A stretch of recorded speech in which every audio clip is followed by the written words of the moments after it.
Hi friends, good morning. ఎలా ఉన్నారు? ఈరోజు నేను మీకు ఒక టాపిక్ అయితే చెప్పబోతున్నాను.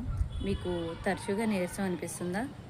అయితే వినండి. ఆ నీరసానికి కారణం ఏమిటంటే మీకు సరిగా నిద్ర లేకపోవడం వల్ల, మీ బాడీకి ఇవ్వాల్సిన టైంలో సరైన ఆహారం ఇవ్వకపోవడం వల్ల, లేదంటే మీరు తీసుకునే ఆహారంలో కరెక్ట్గా అందాల్సిన న్యూట్రియంట్స్ అందకపోవడం వల్ల, ఇంకా మీరు సరిగా టైంకి బాడీకి సరిపడంత వాటర్ ఇవ్వకపోవడం వల్ల, మీకు థైరాయిడ్ ప్రాబ్లమ్స్ ఉన్నా, లేదంటే ఇతర వైటమిన్ డెఫిషియన్సీ ఉన్నా, ఎగ్జాంపుల్ B12 డెఫిషియన్సీ కానీ, లేదంటే వైటమిన్ D డెఫిషియన్సీ కానీ, ఇలాంటి సమస్యలు ఏమున్నా కూడా మీకు తరచుగా బాడీ అనేది నీరసం అయిపోవడం ఉంటుందండి.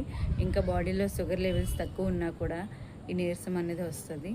కాబట్టి మీకు ఇలాంటి సమస్యలు ఏమైనా ఉన్నా వెంటనే మమ్మల్ని సంప్రదించండి. మేము మీకు సహాయం చేస్తాం.